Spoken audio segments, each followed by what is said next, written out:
Good morning students, कैसे हैं आप सब। हम लोग फिजिक्स के लास्ट लेक्चर में image formation by the lens देखा था। अगर आप लोगों ने नहीं देखा है तो उसका लिंक नीचे डिस्क्रिप्शन में दिया हुआ है, वहाँ से आप लोग जाकर के देख सकते हैं।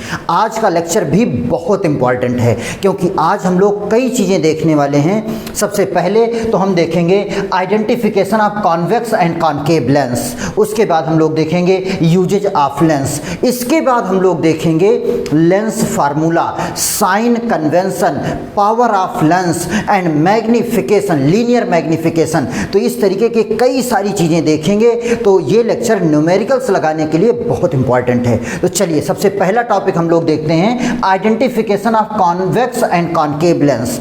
कॉन्वेक्स लेंस और कॉनकेव लेंस को पहचान कैसे कर सकते हैं हम। तो कॉनकेव लेंस और कॉन्वेक्स लेंस को कैसे पहचाना जा सकता है, इसके दो मेथड होते हैं। पहला मेथड होता है बाय टचिंग, लेंस को छू करके हम बता सकते हैं, टच करके हम बता सकते हैं कि वो कॉन्वेक्स है या कॉनकेव लेंस है। हम देखेंगे, हमें लेंस दे दिया जाए तो हम उस लेंस को टच करके देखेंगे कि अगर वो लेंस बीच में मोटा है, थिक है, और किनारों पर थिन है, किनारों पर पतला हुआ है। अगर लेंस बीच में मोटा है और किनारों पर पतला है तब हम उस लेंस को कहेंगे कि वो कॉन्वेक्स लेंस है। कब? उस लेंस को हम टच करके देखेंगे कि बीच में अगर मोटा है और किनारों पर पतला है तब हम उस लेंस को बता देंगे कि ये लेंस कॉन्वेक्स लेंस है। अगर वो लेंस बीच में पतला है, बीच में थिन है और किनारों पर मोटा है, किनारों पर थिक है, तो हम क्या कहेंगे कि वो लेंस कॉनकेव लेंस है। तो इस तरीके से हम टच करके हम बता सकते हैं कि वो कौन सा लेंस है। और दूसरा तरीका क्या होता है, ऑन सीइंग द इमेज को देख करके हम कैसे बता सकते हैं। मान लीजिए कि अगर हम उस लेंस को ले लेंगे और लेंस को लेकर के किसी अल्फ़ाबेट्स पर या बुक के सामने ले आएंगे और बुक के सामने ले आएंगे, बुक के पास ले आएंगे, जो बुक में लिखा हुआ है उसको हम पढ़ेंगे उस लेंस के माध्यम से। तो अगर जो बुक में लिखा हुआ है, अगर उस लेंस के माध्यम से हम पढ़ रहे हैं तो अगर वो लिखा हुआ बड़ा दिखाई देने लगे, जो अल्फ़ाबेट्स हैं वो हमें बड़े बड़े दिखाई देने लगे हैं, पढ़ने में आसानी हो रही है, तो इसका मतलब वो लेंस कॉन्वेक्स लेंस है। क्योंकि कॉन्वेक्स लेंस को हम क्या कहते हैं, मैग्नीफाइंग लेंस, तो वो बड़ा करके दिखाता है। और अगर वो लेंस से हमारा अल्फ़ाबेट्स छोटा दिखाई देने लग रहा है, तो जो बुक में लिखा हुआ है उसे पढ़ने में और प्रॉब्लम होने लग रही है, छोटा दिखाई देने लग रहा है, तो इसका मतलब है कि वो कॉनकेव लेंस है। क्लियर? तो इस तरीके से हम बाय टचिंग और बाय सीइंग द इमेज, दोनों मेथड से हम कॉन्वेक्स और कॉनकेव लेंस को पहचान कर सकते हैं। अब हम लोग देखते हैं use of lens, uses of lens, lens का यूज क्या होता है ये हम लोग देखते हैं। यूज ऑफ लेंस, लेंस दो तरीके के होते हैं, कौन कौन से, कॉन्वेक्स और कॉनकेव। तो कॉन्वेक्स लेंस का भी यूज देखते हैं और कॉनकेव लेंस का भी यूज देखते हैं। तो सबसे सिंपल यूज क्या है कि ये कॉन्वेक्स लेंस का use, it is used in manufacturing the several optical instrument बनाने के लिए इसका प्रयोग किया जाता है, जैसे telescope, microscope, camera and projector. इस तरीके की चीज़ें बनाने के लिए हम किसका प्रयोग करते हैं, कॉन्वेक्स लेंस का प्रयोग करते हैं। जैसे microscope, telescope, photo camera, projector, film projector, इस तरीके की चीज़ें बनाने के लिए, ऑप्टिकल इंस्ट्रूमेंट बनाने के लिए हम कॉन्वेक्स लेंस का प्रयोग करते हैं। सेकंड है, डॉक्टर भी इसका प्रयोग करते हैं। तो doctors use this lens for testing disease of eye and ear. Eye हमारे आँख और कान के अंदर कौन सी प्रॉब्लम है, आँख और कान के अंदर देखने के लिए डॉक्टर भी इसी लेंस का प्रयोग करते हैं, कॉन्वेक्स लेंस का प्रयोग करते हैं, क्योंकि ये मैग्नीफाई लेंस है। लिखा हुआ है because convex lens is magnifying lens. ये जिस भी वस्तु को देखना होता है उसे मैग्नीफाई करके दिखाता है। The problem of far sightedness का मतलब है दूरदृष्टि दोष। अगर दूरदृष्टि दोष किसी को है, hypermetropia can be resolved by this lens only. तो हाइपरमेट्रोपिया है या फार साइटनेस है, मीन्स दूरदृष्टि दोष है, तो दूरदृष्टि दोष के निवारण के लिए, उसके रिमूवल के लिए हम सिर्फ इसी लेंस का प्रयोग कर सकते हैं, केवल इसी लेंस का प्रयोग हम कर सकते हैं, कॉन्वेक्स लेंस का ही प्रयोग करते हैं। Clear. Second, use of concave lens. Use of concave lens, first it is used in Galilean telescope. Galilean telescope बनाने के लिए हम कॉन्केव लेंस का प्रयोग करते हैं। The problem of short sightedness, short sightedness myopia is remove by it, means short sightedness, short sightedness means निकट दृष्टि दोष, मायोपिया निकट दृष्टि दोष, मायोपिया को रिमूव करने के लिए, हटाने के लिए हम किस लेंस का प्रयोग करते हैं, कॉन्केव लेंस का प्रयोग करते हैं। It is used in wide angle sky hole indoors, means कभी कभी हम लोग देखते हैं कि दरवाजे में, हम लोग अपने दरवाजे में बीच में होल करके वहाँ पर एक लेंस फिट करते हैं कि जिसके माध्यम से हम ये देख सकें कि बाहर कौन कौन खड़ा है, मीन्स बाहर चारों तरफ वाइड एंगल में दिखाई दे सके, इसके लिए हम लेंस का प्रयोग करते हैं। वो कौन सा लेंस होता है, वो हमारा लेंस होता है कॉन्केव लेंस। तो जो गेट में, दरवाजे में होल करके लेंस फिट किया जाता है वो कौन सा होता है, कॉन्केव लेंस होता है, जिससे हम पूरा देख सकें। तो आप लोग इसको नोट डाउन कीजिए। उसके बाद हम लोग देखते हैं साइन कन्वेंशन और लेंस फार्मूला। नोट कीजिए आप लोग। Sign convention for spherical lens, गोलीय लेंस के लिए साइन कन्वेंशन रूल। तो साइन कन्वेंशन लेंस के लिए साइन कन्वेंशन क्या होता है, वैसे आप लोग अगर बुक में देखेंगे तो बहुत लंबा चौड़ा कई पॉइंट दिया हुआ है साइन कन्वेंशन में, और उसको अगर पढ़ेंगे आप लोग तो कंफ्यूज हो जाएंगे। उसको पढ़ने की ज़रूरत नहीं है, आपको एक भी लाइन लिखने की ज़रूरत नहीं है। मैं जो समझा रहा हूँ उसको सिर्फ आप लोग समझ लीजिए, तो आपको का साइन कन्वेंशन कभी गलत होगा ही नहीं। चलिए ध्यान से समझिए। Sign convention for lens, lens के लिए साइन कन्वेंशन हम चाहे कॉन्वेक्स लेंस लें चाहे कॉन्केव लेंस लें, तो दोनों के लिए साइन कन्वेंशन रूल सेम ही होता है। तो साइन कन्वेंशन रूल हम यहाँ पर कॉन्वेक्स लेंस बना दे रहा हूँ। कॉन्वेक्स लेंस ये है कॉन्वेक्स लेंस, यहाँ पर ये है प्रिंसिपल एक्सिस, ये एक एक्सिस है, ये मान लीजिए एक्स एक्सिस है। क्लियर, ये एक्स एक्सिस है, वैसे ये प्रिंसिपल एक्सिस है, और दूसरी एक्सिस एक मान लीजिए कि वाई एक्सिस है, ये एक है वाई एक्सिस। क्लियर, ये है ऑप्टिकल सेंटर ओ, ये क्या है ऑप्टिकल सेंटर ओ। अब जब ये ऑप्टिकल सेंटर ओ है, अब यहाँ पर क्या होगा, बस यही आप समझना है। यहाँ ऑप्टिकल सेंटर ओ, लेंस के ऑप्टिकल सेंटर ओ के लेफ्ट साइड की डिस्टेंस, लेफ्ट साइड की जो डिस्टेंस होती है वो नेगेटिव होती है। ये आपको याद रखना है कि अगर कोई भी डिस्टेंस ऑप्टिकल सेंटर के लेफ्ट साइड में होगी तो उसको हमेशा हम नेगेटिव ही लेंगे। ऑप्टिकल सेंटर के लेफ्ट साइड के डिस्टेंस को हमेशा नेगेटिव और राइट साइड के डिस्टेंस को हमेशा पॉजिटिव ही लेंगे। क्लियर, यही साइन कन्वेंशन रूल है कि ऑप्टिकल सेंटर के लेफ्ट साइड के डिस्टेंस को नेगेटिव और राइट साइड के डिस्टेंस को हम पॉजिटिव, इधर के डिस्टेंस को पॉजिटिव, इधर के डिस्टेंस को नेगेटिव।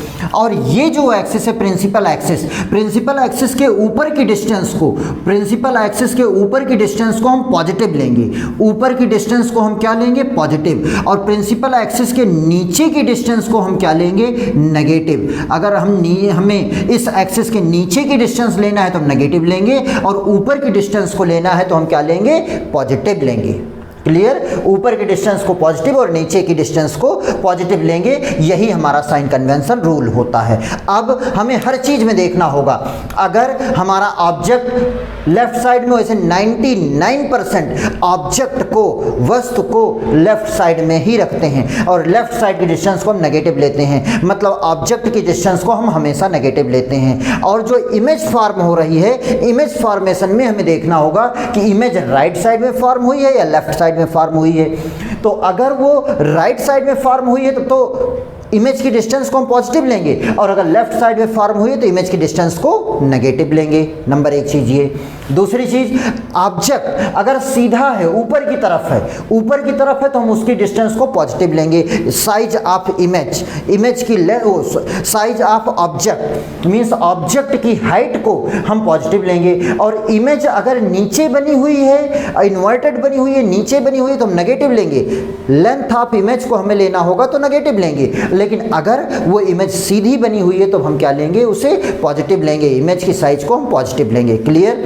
और ये जो कॉन्वेक्स लेंस है, कॉन्वेक्स लेंस का फोकस जो होता है, मुख्य फोकस, प्रिंसिपल फोकस, वो राइट साइड में होता है। इसलिए कॉन्वेक्स लेंस की फोकल लेंथ को हम पॉजिटिव लेते हैं। और कॉनकेव लेंस का जो फोकल लेंथ होती है वो नेगेटिव होती है। क्यों? क्योंकि उसका मेन फोकस, उसका प्रिंसिपल फोकस लेफ्ट साइड में होता है। चलिए अब यहाँ पर हम लोग देखते हैं लेंस फार्मूला। इसको आप लोग समझ गए, बस इतना ही आपको समझना है, इससे ज़्यादा नहीं समझना है। लेंस फार्मूला, लेंस फार्मूला क्या होता है वो मैं आप लोगों को लिख देता हूँ यहाँ। लेंस फार्मूला होता है 1/f is equal to 1/v minus 1/u। ये होता है हमारा लेंस फार्मूला, ये आपको याद रखना है।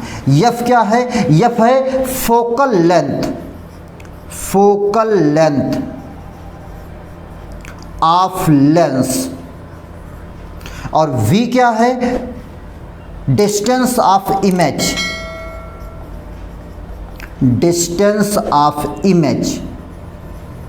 u क्या है? डिस्टेंस ऑफ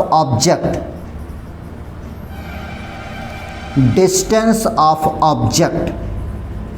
कहाँ से डिस्टेंस हम मेजर करेंगे? ऑप्टिकल सेंटर से। तो अब ये चीज़ें हो गई। और ये इतना जान लीजिए 99% केस में u जो होगा, डिस्टेंस ऑफ ऑब्जेक्ट, वो लेफ्ट साइड में रखा जाएगा, जिसके कारण ये क्या होगा, लगभग हमेशा u क्या होगा, हमेशा नेगेटिव आएगा। और v में देखना है कि इमेज राइट साइड में बन रही है, लेफ्ट साइड में। अगर राइट साइड में बनेगी तो v पॉजिटिव होगा, और अगर लेफ्ट साइड में बनेगी तो क्या होगा, नेगेटिव होगा। अब हम f के लिए बता दें, f नंबर 1 दो ही लेंस होते हैं, कॉनकेव और कॉन्वेक्स। तो कॉन्वेक्स लेंस के लिए for convex lens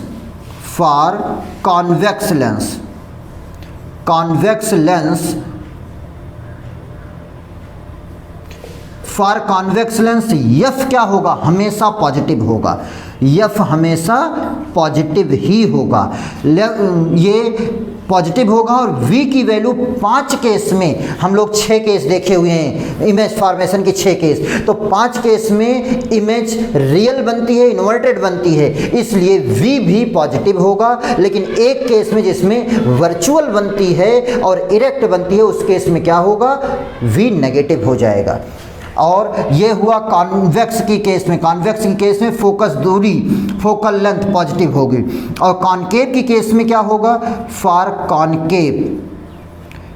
concave lens f क्या होगा, ये नेगेटिव होगा। f हमेशा नेगेटिव होगा कॉनकेव के केस में, f हमेशा नेगेटिव होगा, क्योंकि इसका जो फोकस होता है वो लेफ्ट साइड में होता है।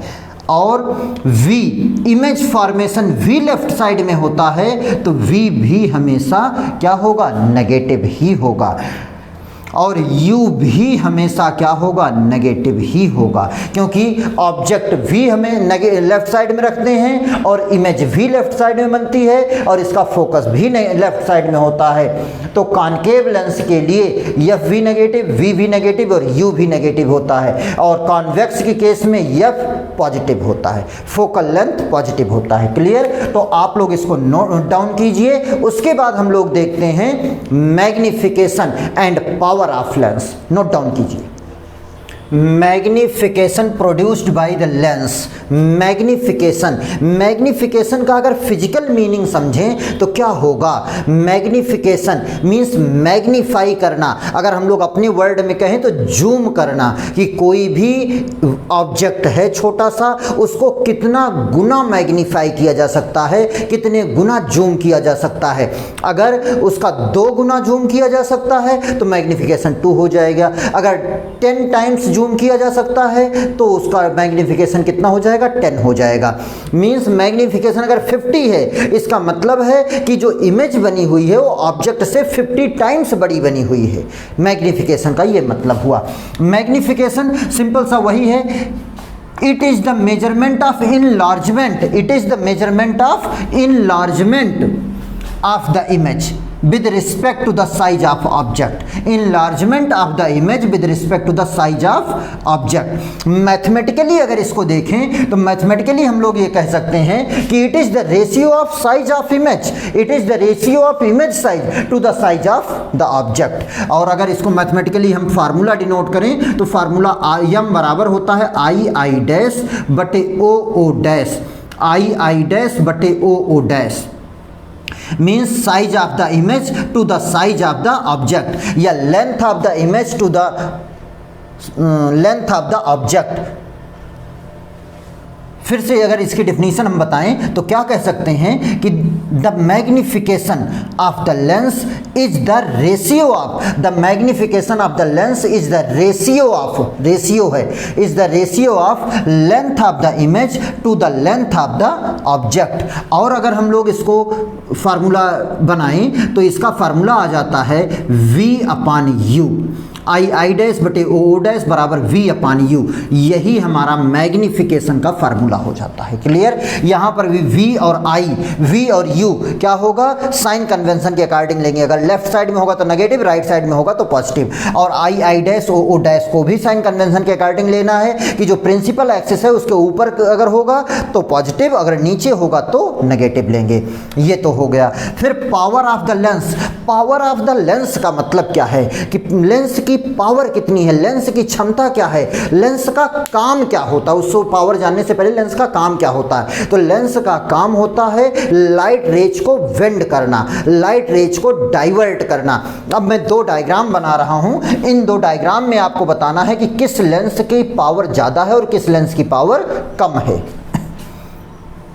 मान लीजिए कि ये एक लेंस है, ये एक लेंस है, दो लेंस हैं इस तरीके से ये दो लेंस हैं। एक में लाइट रेज ऐसे आ रही है और ये लाइट रेज यहाँ पर बेंड हो गई, यहाँ पर जा कर के मिल।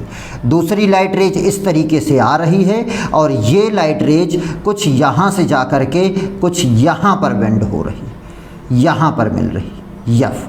अब इन दोनों में आपको बताना है किसकी पावर ज़्यादा है और किसकी पावर कम है। तो आप लोग देख करके सोच करके बताइए, इसको कमेंट कीजिए कि फर्स्ट कंडीशन में पावर ज़्यादा है या सेकंड कंडीशन में पावर ज़्यादा है। तुरंत कमेंट कीजिए फर्स्ट या सेकंड। क्लियर? तो आप लोग देखिए, कमेंट कीजिए, मैं आप लोगों को बता देता हूँ यहाँ पर। तो यहाँ पर आप लोगों को जो पावर है वो सबसे ज़्यादा इस केस में है। फर्स्ट केस की पावर ज़्यादा है, फर्स्ट केस की पावर ज़्यादा है और सेकंड केस की पावर क्या है, कम है। फर्स्ट केस की ज़्यादा क्यों है, क्योंकि ये ज़्यादा मुड़ गई है। ज़्यादा मुड़ जाने का मतलब क्या है कि यहाँ से ये इतना एंगल मुड़ गया है, इतना एंगल मुड़ गया है। ये प्रकाश की किरण को, लाइट रेज को ज़्यादा मोड़ दिया है, ये जल्दी जा कर के मुड़ गया है। इसकी फोकल लेंथ क्या है, कम है। और इस केस में ये दूर जा कर के मिल रहा है। ये अगर जो मुड़ा हुआ है वो सिर्फ इतना मुड़ा हुआ है, इतना ही डिग्री मुड़ा हुआ है, ये दूर जा कर के मिल रहा है। इसकी फोकल लेंथ क्या है, ज़्यादा है, तो इसकी पावर कम है। तो यहाँ से हम लोग ये कह सकते हैं the power of lens refers to the light bending capacity. ये किस लेंस की कितनी कैपेसिटी है, किस लेंस की कितनी लाइट बेंड करने की कैपेसिटी है, इसी को हम क्या कहते हैं, पावर कहते हैं। Light bending capacity of the lens is called power. Clear? अब मैथमेटिकली अगर हम इसको बताएं तो यहाँ से हम लोग देख सकते हैं कि पावर, अगर ये इसकी फोकल लेंथ कम है तो पावर ज़्यादा है, इसकी फोकल लेंथ ज़्यादा है तो पावर कम है। मतलब अगर फोकल लेंथ कम तो पावर ज़्यादा, अगर फोकल लेंथ ज़्यादा तो पावर कम। ये हो रहा है, मतलब यहाँ से ये निकल रहा है कि जो पावर है वो फोकल लेंथ के इन्वर्सली प्रोपोर्शनल है। तो मैथमेटिकली हम इस तरीके से कह सकते हैं कि the power of lens is the reciprocal of focal length. Power of lens is the reciprocal of the focal length. Power of lens is the reciprocal of the focal length. बस यहाँ पर फोकल लेंथ को हम metre में ही लेते हैं। जब ये फार्मूला लगाते हैं तो 1/f मीटर में ही लेते हैं, और जब f मीटर में लेंगे तब इसका यूनिट, पावर की यूनिट क्या होती है, डायोप्टर। पावर की यूनिट क्या होती है, डायोप्टर। कब, जब फोकस दूरी को हम क्या लेते हैं, मीटर में लेते हैं। अगर यहाँ पर हम सेंटीमीटर में लेंगे तो हमें मीटर में कन्वर्ट करना होगा, मीटर में कन्वर्ट करना होगा, और जब मीटर में कन्वर्ट करेंगे तो 100 से डिवाइड करेंगे, वो 100 ऊपर चला जाएगा, तो हमारा फार्मूला हो जाता है 100/f। कब, जब सेंटीमीटर में है। तो हम ये फार्मूला लगाते हैं। अगर हमें मीटर में दिया हुआ है तो डायरेक्टली हम 1/f कर देते हैं, और अगर सेंटीमीटर में दिया हुआ है तो हम लिखते हैं P = 100/f सेंटीमीटर में। तो ये चीज़ें, मैग्नीफिकेशन भी, लेंस फार्मूला भी और पावर भी, दोनों ही, ये तीनों न्यूमेरिकल्स लगाने के लिए बहुत इंपॉर्टेंट हैं। तो इन सब को आप लोग नोट कीजिए, पढ़ते रहिए, आगे बढ़ते रहिए। हम लोग नेक्स्ट लेक्चर में मिलेंगे और न्यूमेरिकल के साथ मिलेंगे, इसी टॉपिक से रिलेटेड न्यूमेरिकल्स हम लोग लगाएंगे। आप लोगों के लिए ही मैं इतनी मेहनत कर रहा हूं कि ताकि आप लोग आगे बढ़ सकें। तो आप लोगों का भी ये कर्तव्य है कि आप लोग चैनल को सब्सक्राइब करें, अपने दोस्तों के पास शेयर करें और वीडियो को लाइक करें। Thank you so much.